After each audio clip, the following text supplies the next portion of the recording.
परमेश्वर के नाम की स्तुति हो। रोमियो की पत्री 12वें अध्याय का 11वां वाक्य।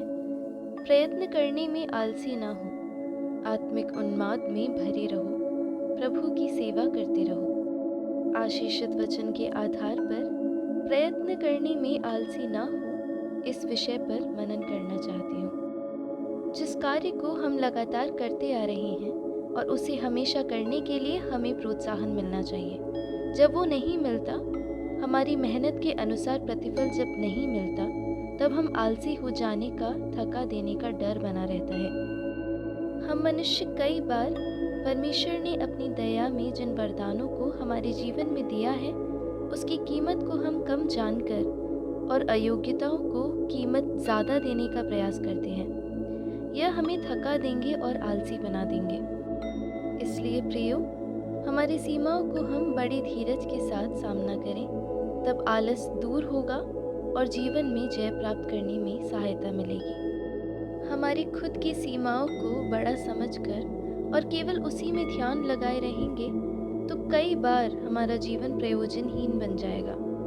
काम करने यहाँ तक कि जीवन के लिए भी हम आलसी हो जाएंगे। इस कारण हालातों को दोषी न ठहराकर अनेक बेकार कारणों का बहाना बनाकर बचने की कोशिश न करें। हमारे आलस को दूर करके बड़े जोश के साथ आगे बढ़ें। कई बार कई बातों में जिस प्रकार शुरुआत में जैसे हम अपनी रुचि दिखाते थे, उस प्रकार नहीं दिखा पा रहे हैं और इस कारण हम आलसी हो जाते हैं। इसलिए वचन यहाँ पर कहता है कि आलसी ना हो, आत्मिक उन्माद से भरे रहें।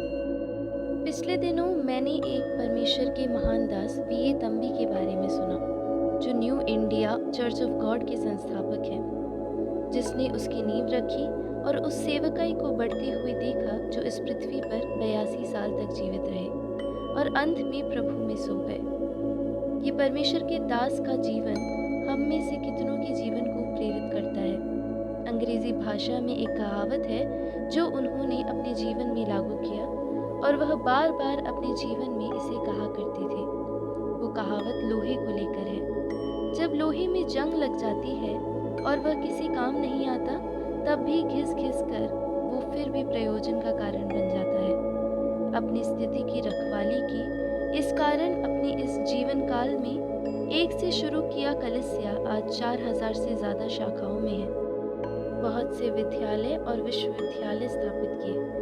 यहाँ समाप्त नहीं हुआ, साथ ही अनाथ आश्रम की स्थापना करके पूरी दुनिया के लिए एक शांति का प्रतीक बना।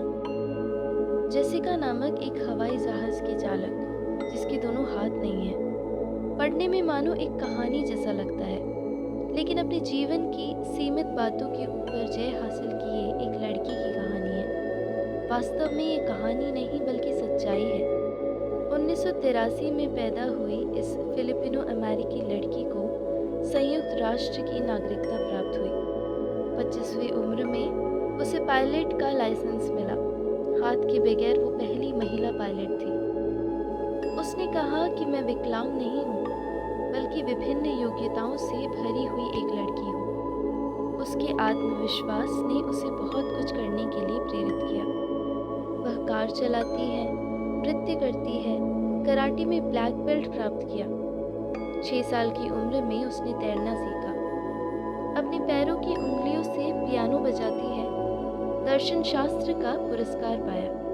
बाल कंघी करना, फोन मिलाना, आंखों में लेंस रखना जैसे काम करने के लिए अपने पैर की उंगलियों की सहायता से आसानी से करने लगी। विकलांग होकर घर में किसी कोने में बैठे रहने को नहीं सोचा, बल्कि समाज के लिए एक नमूना बनी। तितिल जेसिका को हाथ न होने पर भी इतनी ऊंचाइयां इसलिए नहीं मिली कि उसके पैर में उंगलियां थीं, बल्कि मन की इच्छा शक्ति, न थकने वाली आदत, न बुझने वाली जोश और इच्छा के साथ कि मुझे आगे बढ़ना है, यही सोच ने उसे आगे बढ़ाया।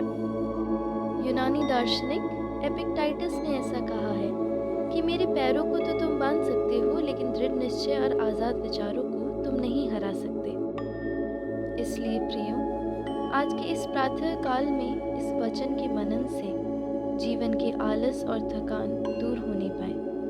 उत्साह से भरकर ऊंचाइयों को छू ले और प्रभु की महिमा करें।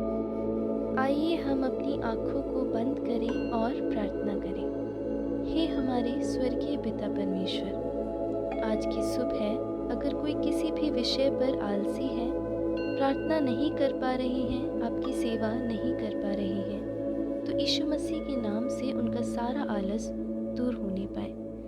दृढ़ निश्चय के साथ, आत्मविश्वास के साथ आगे बढ़ने के लिए आप हमारी सहायता करें। यीशु मसीह के नाम से मांगते हैं, आमीन।